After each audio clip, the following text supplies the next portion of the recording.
Manda mensagem para ela que você estava ouvindo ela.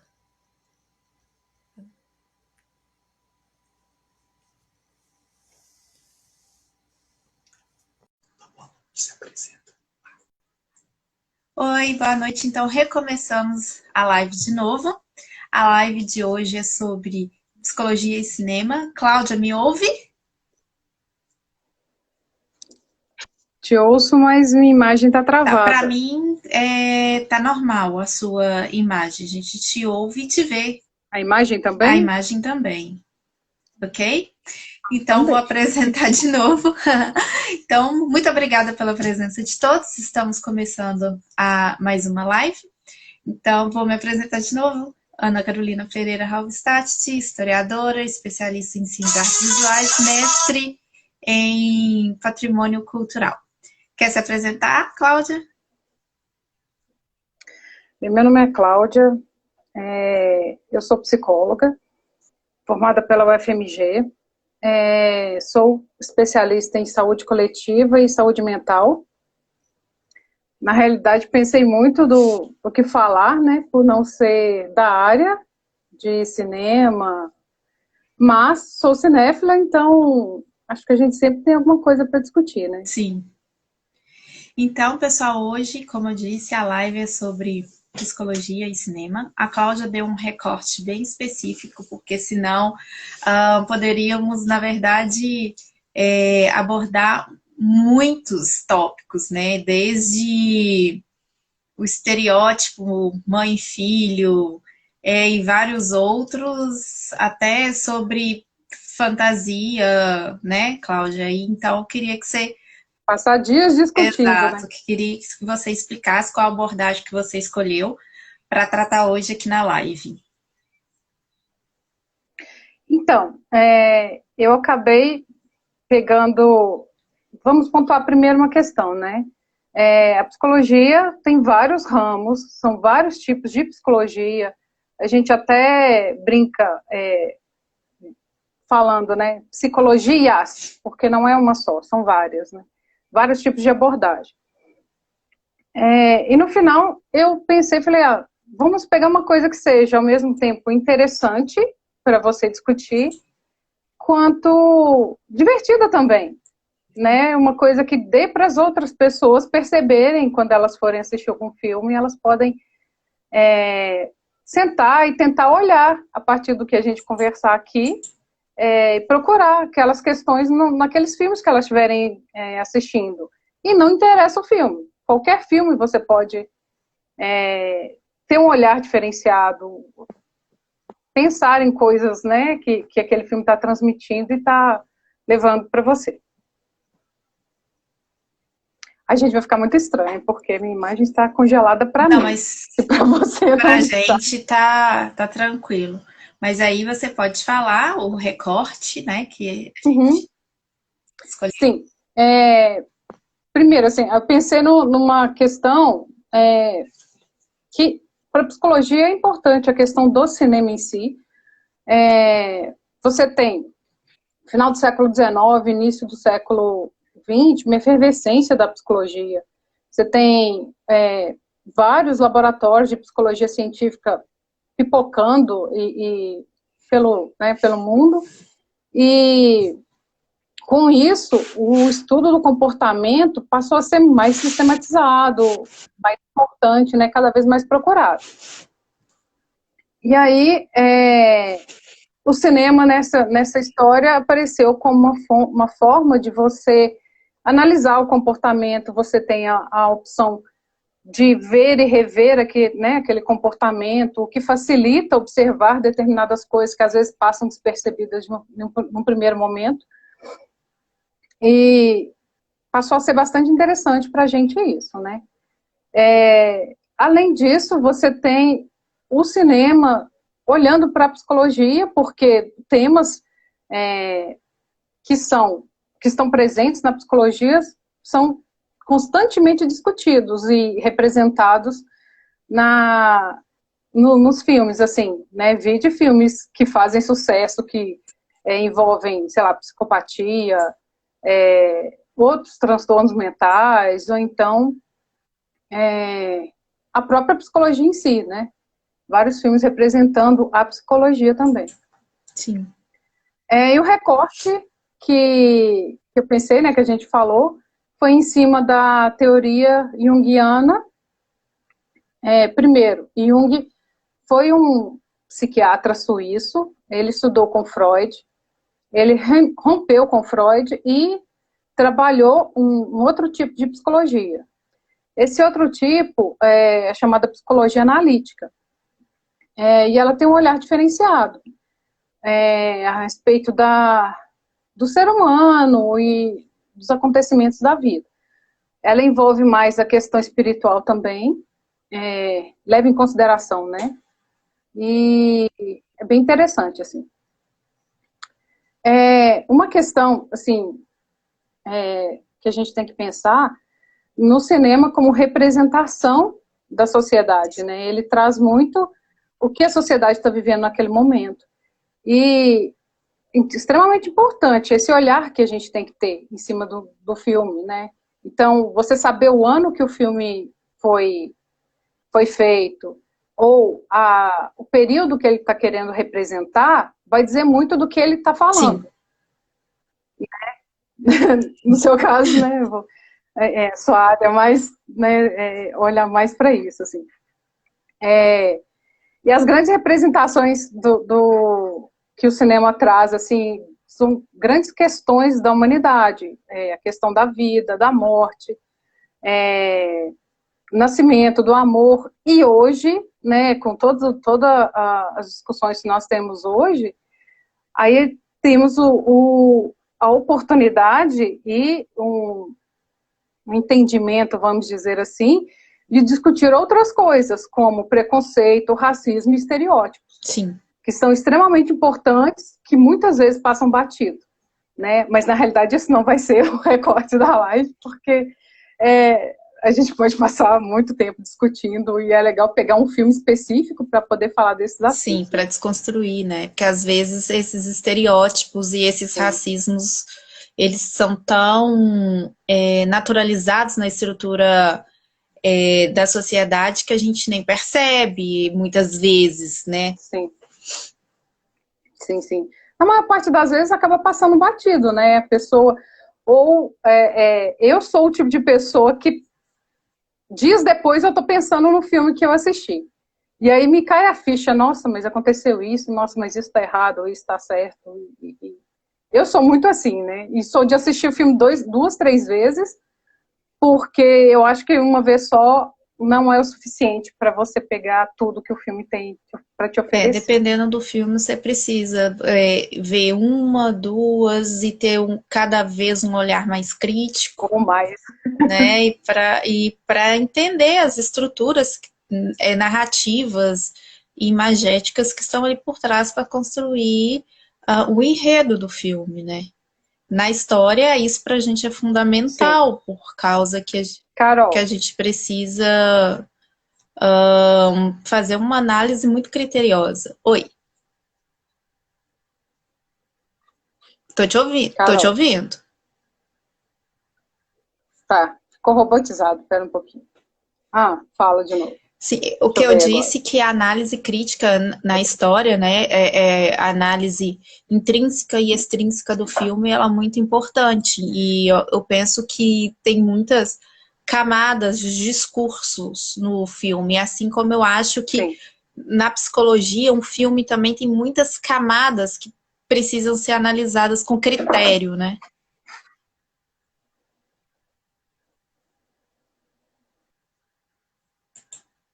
Oi, Cláudia? Tá. Não. Cláudia, pode falar, tá? Deixa eu mudar de lugar. Tá, peraí. Gente, só um minutinho, que tá dando delay. Peraí. Ok.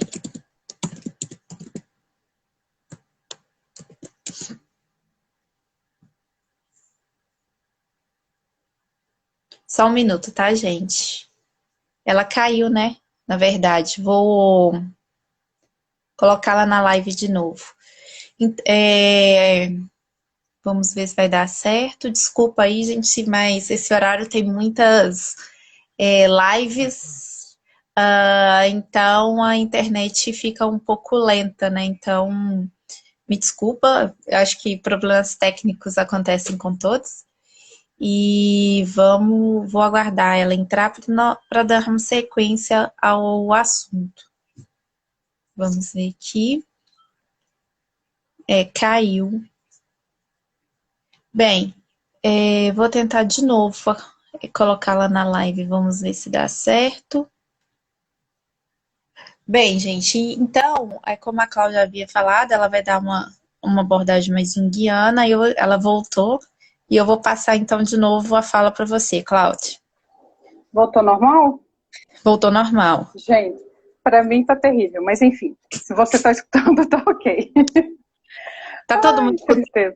Manda aí sim ou não, se tiver algum problema que a gente não perceba, aí vocês avisem aqui no chat e manda também pergunta, tá? Que aí no final a gente responde. Então pode dar continuidade, Cláudia. Se eu conseguir responder. Tá. A gente já falou da questão da representação, eu tô olhando minha cola, tá, gente? Representação da sociedade e ok.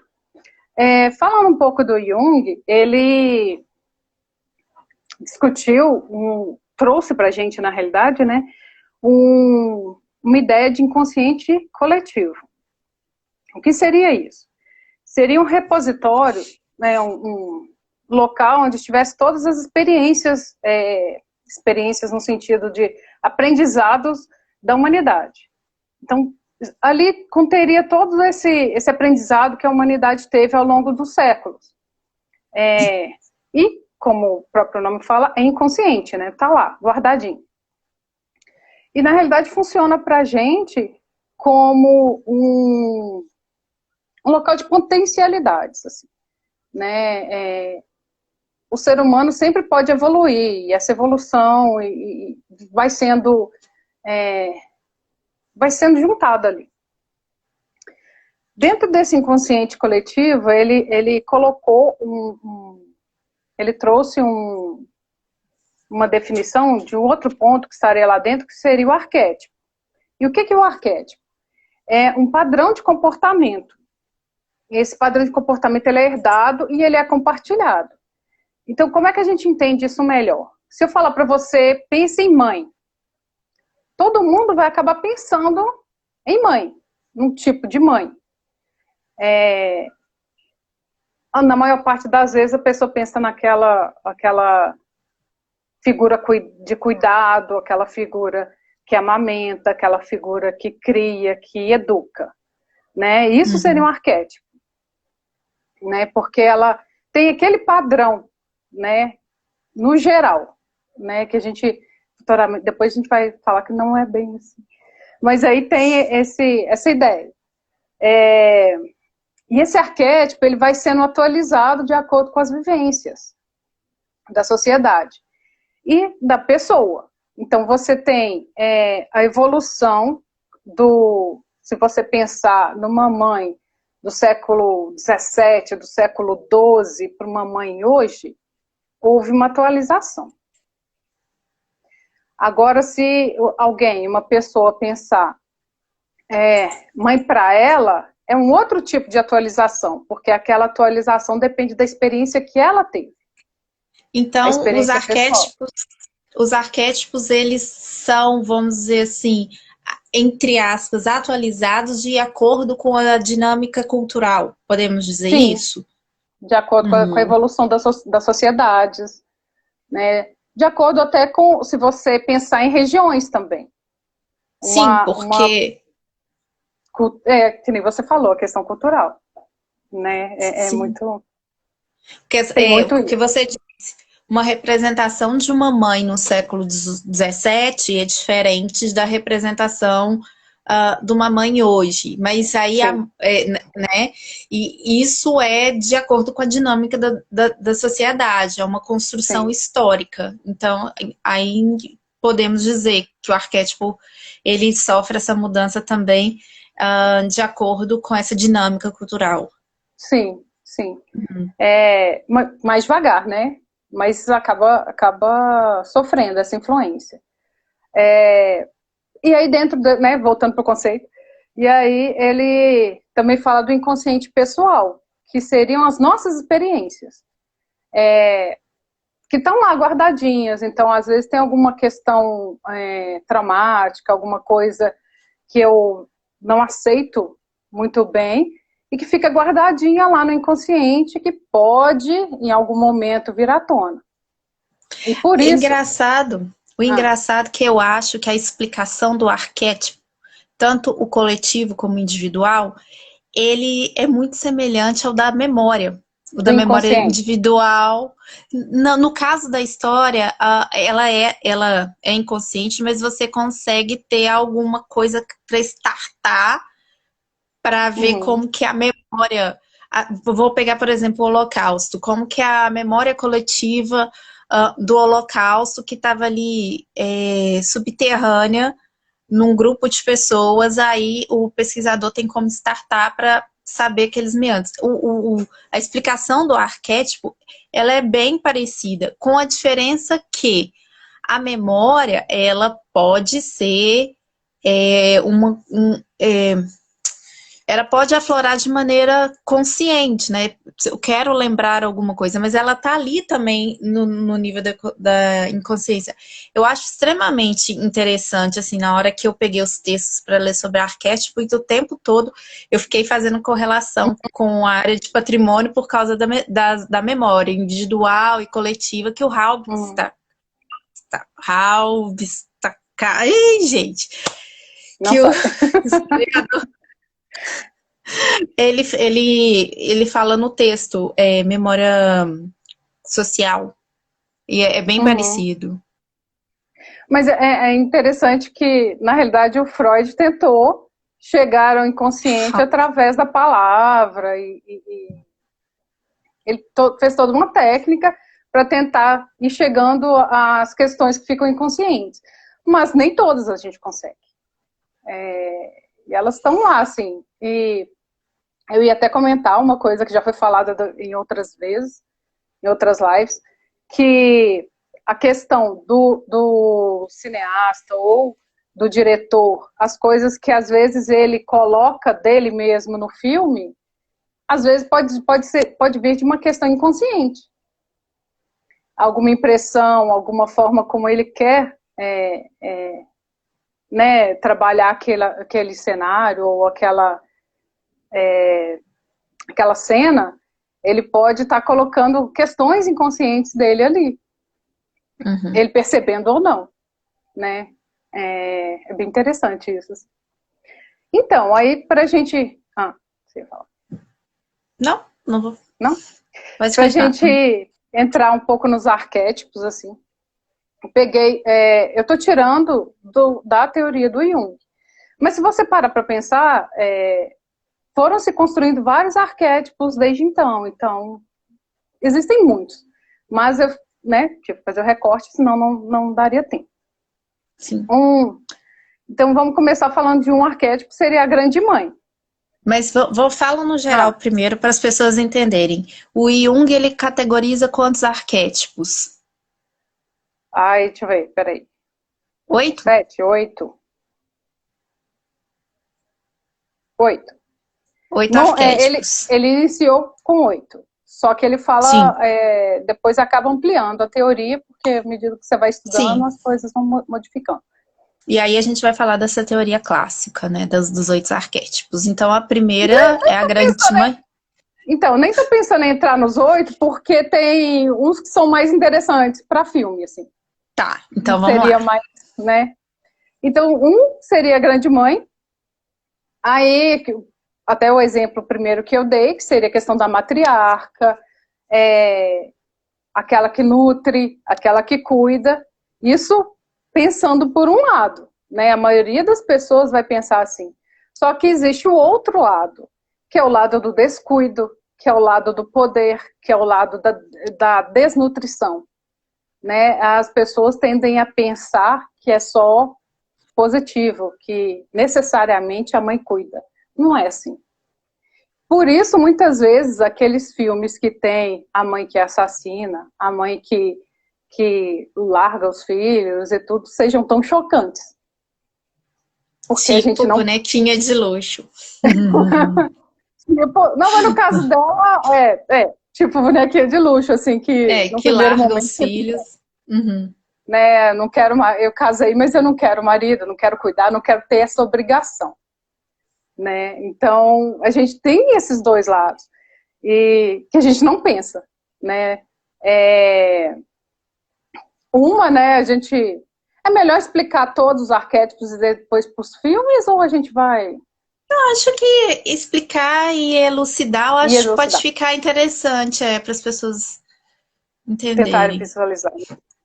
Por exemplo, se a gente pensar, voltando lá no Hitchcock, pensar em Psicose, né? E aí eu vou pular um pouquinho para o Bates Motel, porque o Bates Motel, ele desenvolve a mãe de Psicose, né? A mãe do Norman. Que ela é uma mãe que é dominadora, é uma mãe que controla, é uma mãe que sufoca, né? E é justamente essa mãe que a gente muitas vezes não olha, né? A gente acha sempre que é o cuidado, e nem sempre. Então ela é um exemplo, né, desse arquétipo de mãe. Gente, e assim, falando, né, quem gosta de Psicose e não assistiu o Bates Motel, assista, porque eu acho que foi uma adaptação, foi uma leitura muito interessante. Assim. Eles conseguem desenvolver muito bem os personagens, né? E contar a história de uma forma um pouco mais profunda, vamos dizer assim, né? Uma mãe que cuida, que a gente pode pensar, seria Malévola. Sim. Aí eu vou entrar tortamente. Tortamente. E aí, outra questão, a gente pensa na mãe como a mãe mesmo, a mãe biológica. E muitas vezes não é. O arquétipo da grande mãe, ele não quer dizer uma mãe biológica. Ele passa para aquela pessoa que tem cuidado. Então pode ser homem, pode ser mulher. É aquele que cuida, aquela pessoa que cuida, aquele ser que cuida ou descuida, né? Pensando nos dois arquétipos. Então, assim, Malévola é muito esse exemplo, assim, é um personagem que desenvolve ao longo da trama e se torna, né, no final, não vou contar o final, né, porque aí também alguém vai querer me matar, né? Mas, assim, o Malévola, no final, ele traz muito essa questão da mãe, né, é bem interessante. Sim. Ô, Cláudia, o Alan pergunta se As Mulheres Perfeitas da Nicole Kidman seria um bom exemplo de quebra de arquétipo. Eu acho que para alguns Perfeitas? filmes... De qual filme? Teria que ver qual filme. Porque tem um umas filme que ela quebra. Tem um filme Os Outros, por exemplo. É Nicole que faz? Não é? Agora eu não sei. Eu acho que é os filmes outros. Porque o filme Os Outros, eu não sei se é da Nicole. Agora eu tô sem nada, porque eu tive que trocar de lugar aqui, o computador tá lá do outro lado. Da Nicole, com então, ela, sim. Os Outros, por exemplo, ela é uma mãe que cuida da forma dela, com todas as neuroses dela, assim.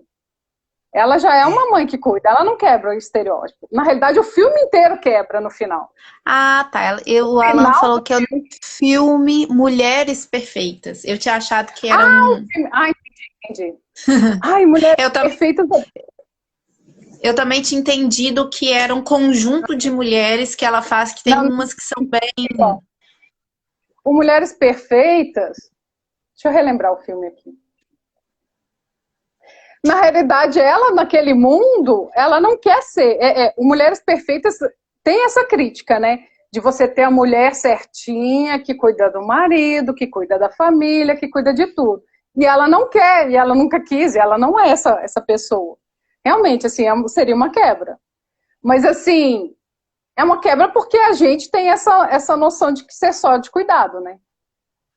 Porque se você pensa dos dois lados, aí não chega a ser quebra. Mulheres Perfeitas é bem legal também, é bem interessante de ver. Um que eu vou falar assim, apesar do filme, eu vou falar da evolução da personagem. O filme, hoje, então, ele está sendo extremamente criticado, né? Que seria E o Vento Levou. Sim, foi até retirado hoje do catálogo da HBO nos Estados Unidos, né? No stream da HBO. Uhum. Tem várias questões que você pode olhar ali, questões. Mas aí a gente estava falando a questão da representação da sociedade da época. É um que está querendo falar da Guerra de Secessão. Ele está querendo discutir, ele está mostrando a questão, né, lá nos Estados Unidos. Só que ele está do outro lado, né? Ele está justamente dos países do Sul, dos estados do Sul. Sim, exatamente foi essa justificativa da retirada do stream nos Estados Unidos, porque ele reforça a representação racista do negro, né? Mas racista, estereotipada, porque, né, é muito estereotipada a fala. Esses dias eu estava lendo, engraçado que você citou isso, e eu acho que ontem ou anteontem eu estava vendo um outro filme com a mesma atriz negra, eu não lembro o nome dela, mas... Acho que ela é McDaniel, alguma coisa McDaniel, eu acho. Eu com o nome sou terrível. Deixa eu lembrar, ai, gente, como é que é o nome do filme? Uma Canção do Sul, ou A Canção do Sul, uma coisa assim. É o da Disney? O da Disney. O da Disney? Então, assim, sim. A Canção do A Canção do Sul, né? Ele realmente, assim, ele é a mesma personagem também, a mesma questão. Eles são muito estereotipados. Mas, pulando dessa questão, né, não vamos entrar na questão do racismo, que seria outra discussão, uma enorme discussão na realidade. Deixa eu só te interromper. A Hattie McDaniel, ela foi a primeira negra a ganhar um Oscar. Sim. Que faz a empregada. A empregada. E o Vento Levou. Então, tem essa questão, né? Uma questão que dá para muita discussão. Mas aí vamos falar da personagem principal, que seria Scarlett. Que a evolução dela ao longo do filme, depois da guerra, vamos pensar assim, um dos filmes que eu me lembro muito quando eu era criança, E o Vento Levou. Quando eu assisti, eu achei fantástico. Né, naquela época, imagina, eu vou pensar, né, com pouco mais de 10 anos de idade, eu vou pensar a questão de preconceito? Não vou. Eu estava vendo o filme, estava me divertindo. Então, assim, essa evolução da personagem, para mim, foi significativa por quê? Porque chega um determinado ponto que ela de uma adolescente que queria viver a vida, que estava só, né, de boa, porque tinha dinheiro, tudo, né, tinha uma vida tranquila. Depois da guerra, ela acaba falando que ela não quer mais, né, que aqueles período de fome, o período que ela não queria aquilo, e ela passou a cuidar das pessoas que ficaram da família. Ela passou a cuidar dela, da prima que estava com filho novo, passou a ter que cuidar, ter que se virar com relação à comida, moradia e tudo, assim. E ela promete para si mesma que ela não ia mais passar por aquilo. Então, assim, essa questão dessa personagem que você poderia colocar assim como uma questão de arquétipo de mãe, assim, no sentido que ela, a partir daquele momento que ela tomou aquelas pessoas para cuidar, do jeito dela, né? Porque ela também não era uma pessoa fácil, né? E assim, foi muito significativo você pensar essa personagem na época que aquele filme foi feito, e aí a gente entra na questão, né, da sociedade da época. Então, assim, temos críticas a fazer, é interessante, assim, né, os filmes, eu acho que não basta só você retirar o filme do catálogo, sabe? É sentar e discutir. A justificativa, inclusive, deles foi que o filme voltará ao catálogo para Uhum, fazer uma discussão histórica e a denúncia uhum. das representações racistas. Aí, isso é Então, interessante, eu acho que por essa parte é super interessante válido. Uhum, e precisa mesmo, né? sim. Fazer uma revisão do que o cinema, não só, né, gente? Quando eu falo cinema, eu estou fazendo a extensão para séries, porque a Netflix parece, eu não conheço a série, tirou uma série também chamada Little Mind, uma coisa Ah, esse eu assim, que, não assisti. que parece que também tinha uma Uhum. temática ah, Ah, mas, meio de não, denegrir pare, a imagem dos negros, não, então não é só precisa, né? isso. Vamos parar para pensar. Gente, se você pensar, no Ed Murphy nos filmes dele, sabe? Ele enquanto é um tira da pesada, se eu não me engano. Então, assim, é, é aquela representação. O policial que andava todo largado, enquanto os policiais brancos estavam todos engomadinhos. Ele ia contra as leis para poder conseguir alguma coisa, e os outros ficavam. E os brancos não, eles ficavam. Eles eram mais certinhos, eles ficavam relutantes em fazer qualquer coisa contra a lei. Eu acho que também cabe uma discussão. E olha que é um filme, Sim. Sessão da Tarde, que cabe super discussão, E como a né? Nicole, né, a Nicole falou na última live, a questão ahn, do estupro em Hitchcock também, Sim, são questões que precisam ser revistas e discutidas, né, para avançarmos no. e aí a gente tem duas discussões, né? Que acho que a Nicole falou ainda que a atriz não queria fazer. E Na ela foi. verdade, foram, acho que os roteiristas, não sei, aí Ah, os foi uma roteiristas mulher, não, eu acho não que foram queria fazer. roteiristas. Mas assim, ao mesmo tempo que aquilo é de uma forma agressivo, chega a ser nojento, dependendo de como o filme é feito, tem o outro lado que a gente precisa olhar para aquilo e discutir, né? Uhum. Tem filmes em que mostram o casal, né? E a mulher não quer ter relação e o homem obriga, né? São discussões que têm que ser feitas. Não adianta a gente fingir que não existe, né? A discussão tem que ser realizada. Uhum. Nossa, e a gente fez uma volta enorme agora. Tá, vamos voltar para os arquétipos. Depois Vamos lá. a gente pega outros. Aí eu falei grande mãe. Aí tem o velho sábio. O velho sábio seria a questão do mais velho que traz a sabedoria, contém a sabedoria, mas ao mesmo tempo ele pode trazer uma questão de rigidez nos métodos. Não, o método tem que ser feito daquela forma, obrigatoriamente. E também tem a questão do falso saber, que é aquele que engana. Esse é legal de ver a questão dos filmes. Por exemplo, a gente tem Star Wars, né? Guerra nas Estrelas, onde Yoda reina, né? Como o sábio, o instrutor. Karate Kid, quem não lembra do Senhor Miyagi, né? O pessoal da nossa idade, né, vai lembrar bastante. Então, assim, são dois ótimos exemplos assim da questão do velho sábio. Aí a gente entra no herói. Só que aí vamos fazer uma diferenciação. Temos o arquétipo do herói é uma coisa. O herói, como, por exemplo, o Slot estava falando na outra live, é outra. Né? O arquétipo do herói seria aquela pessoa que é chamada para uma jornada.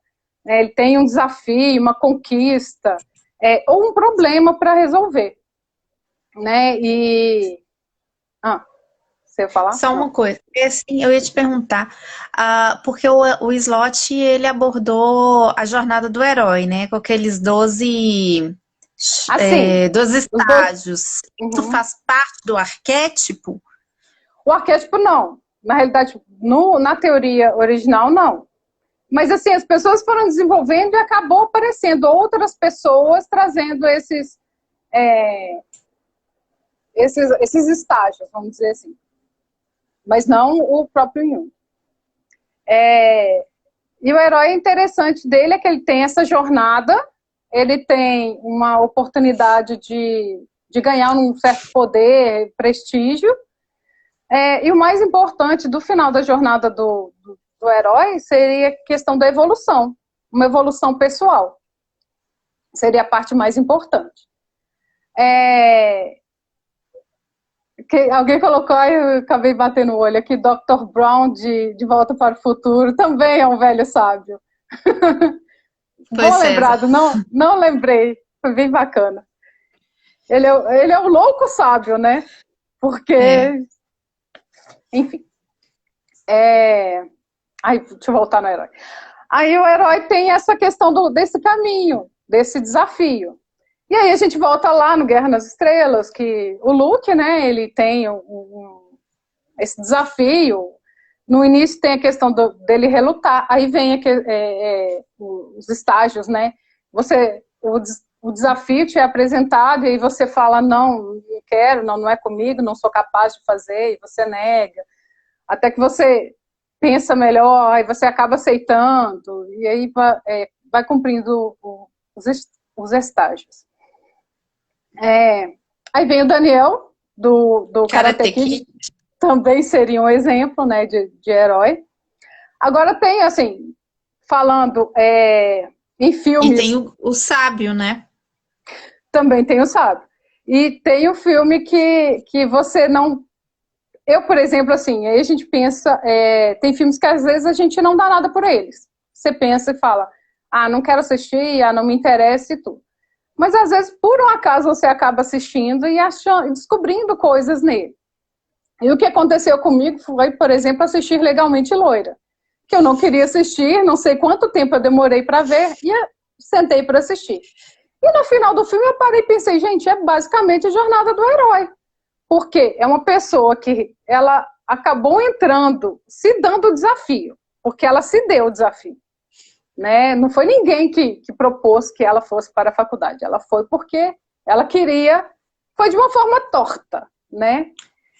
Mas, foi bem torta. E aí, ela chegando lá, ela descobre que ela sofre, né, preconceito pelo tipo de pessoa que ela é, e ela acaba aceitando aquele desafio, e fala, não, eu tô aqui, eu vou aprender. Foi aprender, passou a ajudar outras pessoas, e assim... No final, ela cresceu, aí a gente pensa também na evolução da personagem. No final, ela acaba tendo mais conhecimento, sendo uma pessoa melhor, vamos dizer assim. Que é basicamente a jornada do herói. Que é você evoluir no final da questão, você se tornar melhor, né? Um herói que é anti-herói, que é uma coisa linda, que aí a gente, né? Eu acho que não existe ninguém que não goste de Shrek. Shrek, verdade. Né? Foi um que também não era uma jornada que era para ele ter feito. Não era uma jornada dele. Né? Ele acabou aceitando uma jornada que era para ser de outro. E nisso, ele também cumpre essa jornada. Ele também tem várias tarefas para fazer, várias questões para enfrentar. Né? E no final ele ganhou o grande prêmio, né? Que quem ficou com a princesa no final das contas foi ele, né? Então, esse é o conteúdo final. Então, todo mundo assistiu Shrek, não é possível.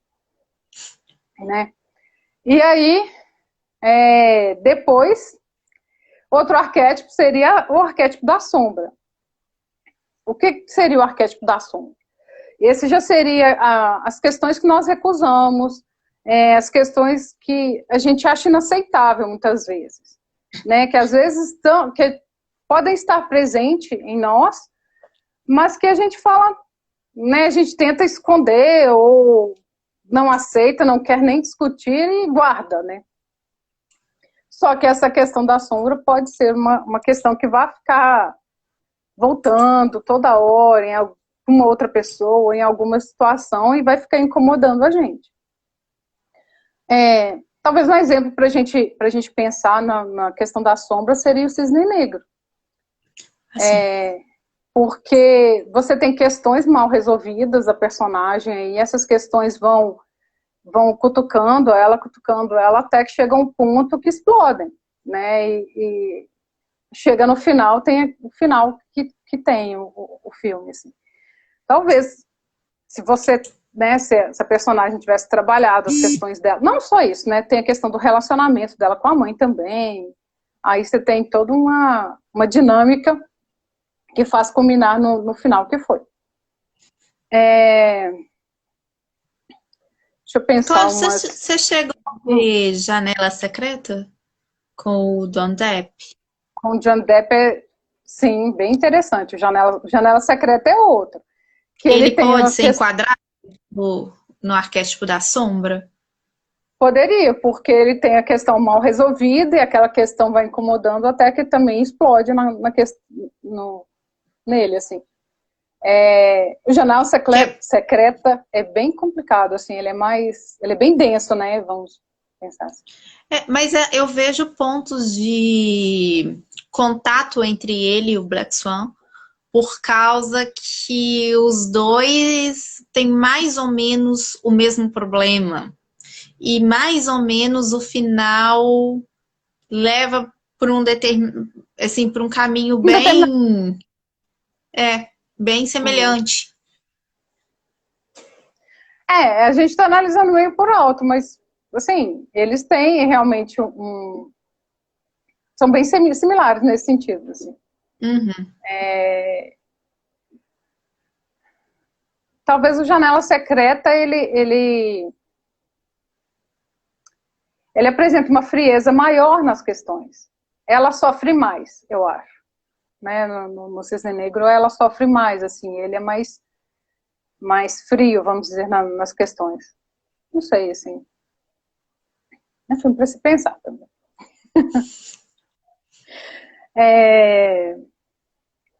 Então, os arquétipos maiores, assim, uma ideia para pensar em vários filmes que a gente assiste, assim, qualquer filme que a gente possa sentar e pensar, não, né, eu vou assistir esse filme X, então vamos, deixa eu ver o que eu consigo enxergar, o que eu não consigo. Ou talvez se identificar, né? Porque, por exemplo, Sim. você pediu para ver Legalmente Loira, que era um filme que eu jamais ia ver. Eu também diria isso no passado. E teve uma identificação.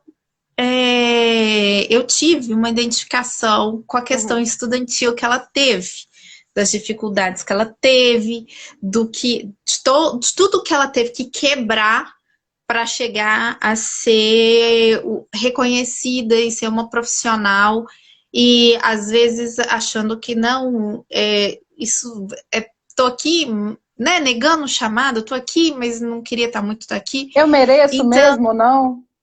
Então, para a gente ver os filmes, se identificar e ver também qual arquétipo que já vivemos, né? É o arquétipo que estamos passando por ele, porque todo mundo tem alguma carga dos arquétipos, e seja no passado ou no presente, pode ser que está ou esteve em algum, né? Sim, sim. Aí que é a questão, o legal disso é justamente você ter esse olhar e às vezes você se identificar. Às vezes a gente não para, não pensa, no filme você está mais tranquilo e tal, e quando ocorre essa identificação você para e pensar, nossa, será que eu estou vivendo alguma coisa parecida? Igual a jornada do herói, que é a mais... todos nós passamos por isso, né? Quem de nós não aparece um problema, né, tem que enfrentar, e aí eu vou recusar, eu vou aceitar esse desafio. Por exemplo, para mim foi um desafio estar aqui falando, então assim, eu vou enfrentar ou não vou enfrentar? Né? E o que eu preciso para poder enfrentar esse desafio? Onde eu quero chegar com esse desafio? Essa é a questão. Né? A questão da terapia junguiana acaba olhando para esses arquétipos e para a pessoa para ver se ela se enquadra em algum e o que ela pode aprender com aquilo. Agora, já no nível do coletivo também é interessante, porque a gente vê filmes que às vezes são futurísticos, às vezes muito ficcionais, que fala muito de um momento histórico que a gente que a gente passa, né?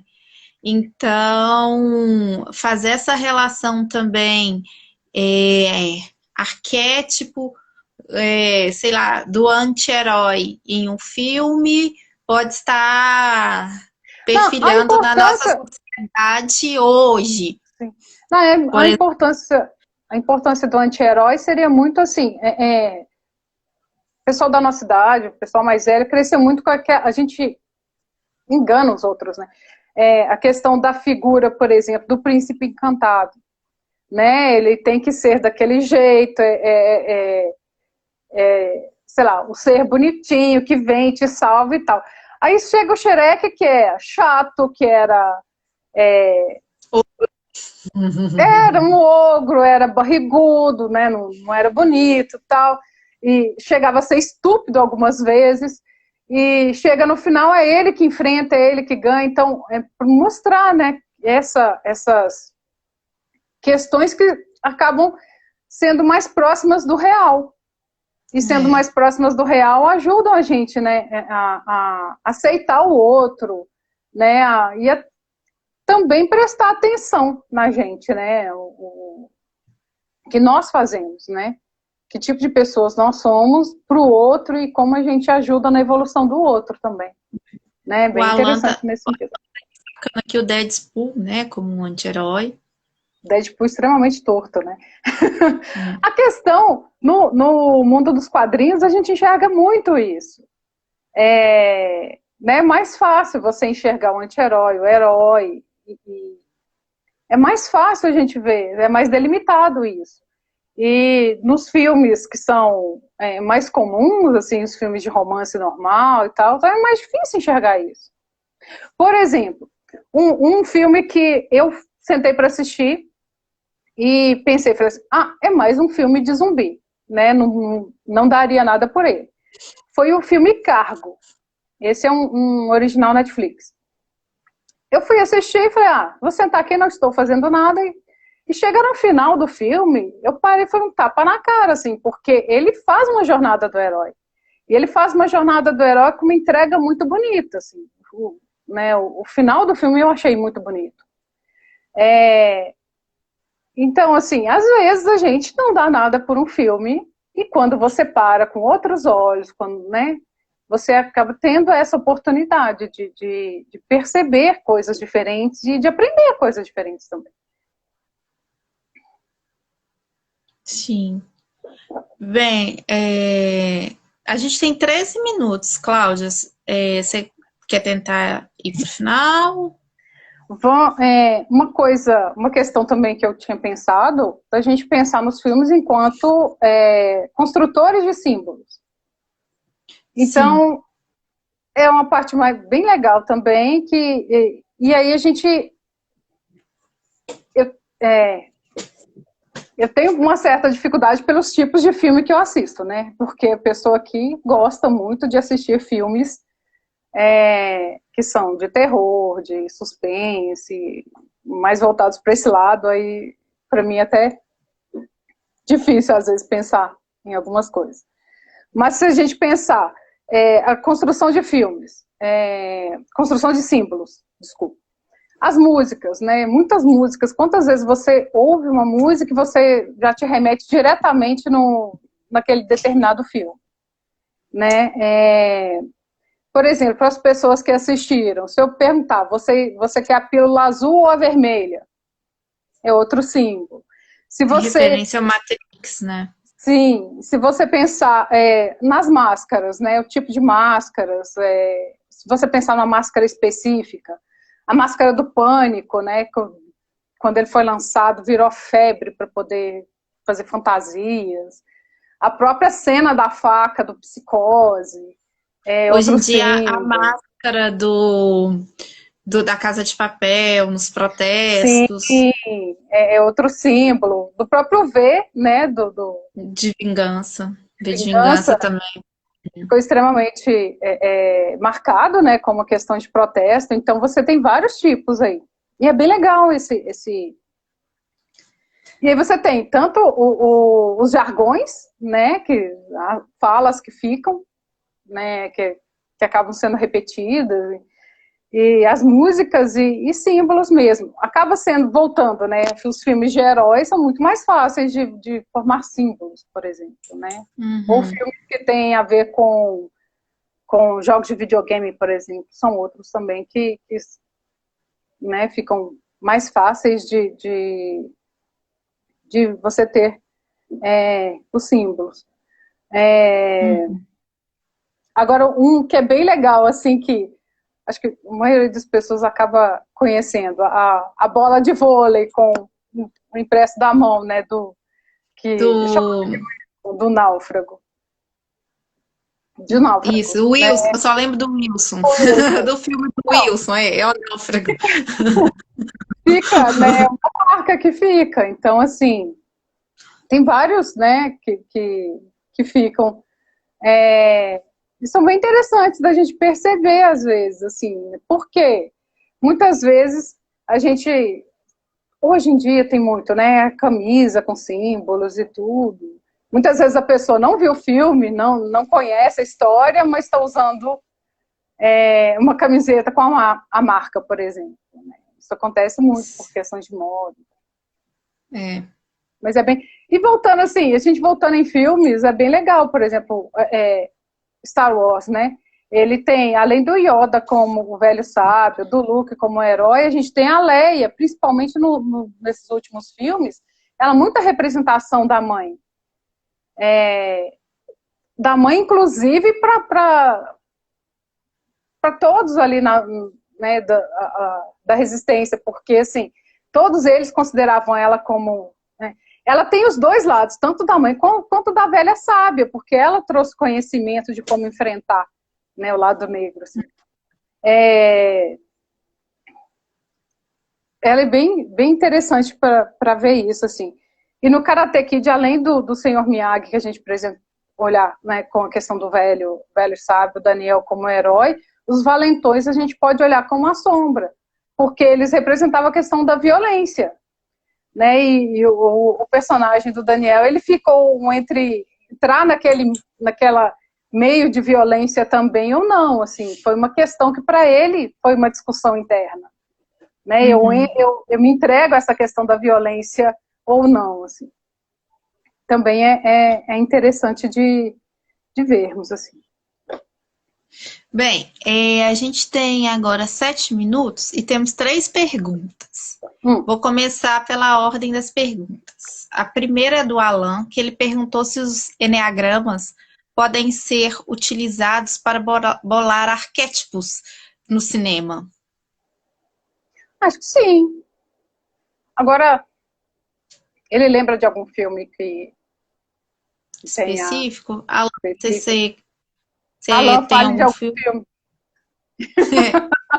É porque eu tenho que lembrar do filme, eu sou terrível. É muito magético, né? Depois é do César, ele fala o poço do Netflix. Traz a mãe, super protetora, o herói e o idoso. O idoso sábio, né? Você chegou a ver esse filme? Cheguei. O idoso seria o falso saber. Porque a sabedoria dele era justamente deixa pra lá, né? É assim, óbvio. Sempre foi assim. Óbvio. Né? Mas são tentativas de representações, sim. Assim, a mulher que tenta cuidar, ela conhece, né, a história, ela tenta cuidar. E o personagem principal também levou aquilo como se fosse uma jornada. E a terceira pergunta é do Marcos. Você chegou a ver o Cão de Andaluz? Não vi. É um filme, eu vi lá no terceiro período da graduação, quando eu fiz lá no Belas Artes Cinema. Se eu não me engano, é um filme do Buñuel, que fala sobre... Ele é muito onírico, assim, tem muitos... Eu não lembro, assim, direito, ele tem muita carga de sonhos, é um filme todo truncado. E aí ele pergunta se poderia ser uma representação do sonho. Então, eu vou me dar liberdade, a live é sua, mas eu respondo. pelo que eu me lembre, isso tem muitos e muitos anos, o professor dizia que sim, mas, se eu não me engano, tinha alguma representação de dificuldades do ser humano, mas aí eu não vou responder essa pergunta. Mas é uma representação onírica, assim. Pode falar. Tá, do filme específico, né? A questão dos arquétipos, ela é importante porque ela acaba que os nossos sonhos trazem essas representações. Jung falava dessa questão. Ele estudava muito os sonhos porque, para ele, assim, nos sonhos, o nosso inconsciente estava mais aberto e acabava mostrando nossas questões mal resolvidas, através dos arquétipos, através dessas imagens oníricas e conseguia-se, né, fazer as análises assim, mas é bem específico, né? Sim. O Alan, ele falou que ele só se referiu ao Eneagrama como um teste de 9 itens, mas ele não falou nenhum filme específico. Mas eu acho que sim, os Eneagramas, eles são utilizados para, vamos dizer assim, para arquitetar esses arquétipos. Por exemplo, a gente tem, igual você falou, o arquétipo da mãe cuidadosa, e a gente tem a antítese dele, da mulher romântica, a antítese dele, do herói e do anti-herói, né? Então, esses itens, eles são utilizados, acho que até que eu arrisco dizer que maciçamente no cinema. Principalmente o amor romântico, acho que, se eu não me lembro, é um dos 9 itens, assim, se eu não estiver enganada. Se eu estiver enganada, alguém me avisa aí, né? Cláudia, a gente tem 3 minutos. Quer fazer um fechamento? Se alguém tiver mais alguma pergunta também pode mandar. Então, para o pessoal pensar assim, o legal de filme, você sentar para me divertir e tal, ok. Eu vou toda hora ficar pensando em arquétipos. Não vai. Né? Mas é legal o momento que você senta e assiste um filme, às vezes ele te incomoda. E aí você pensa, por que aquele filme está me incomodando? O que eu gostei? Eu me identifiquei com algum personagem. Por que eu me identifiquei com aquele personagem? O que talvez eu esteja passando que tem a ver com aquele personagem? É bem interessante, né, ver isso e levar isso como aprendizagem, assim, o que eu posso fazer diferente às vezes, né? Se você pensar que as histórias, contos de fadas serviam para poder educar, né, traziam questões para se discutir, a gente pode pegar os filmes e também, né, principalmente essas questões que são mais atuais, né, a questão dos estereótipos, assim, que é uma coisa muito marcante, né, nos filmes, assim. E é legal, assim, não simplesmente assistir, mas vamos discutir, assim, ficar pensando. É bem divertido, assim. E então, todos, né, todos têm alguma coisa para acrescentar. Sim, né? Mesmo... seja de contexto psicológico, histórico, sim, né? A gente pode sempre extrair alguma mensagem dos filmes. Ou da própria sociedade, né? As questões sociais que aquele filme está apresentando. E aí? Sim. O que a gente pode esperar do filme?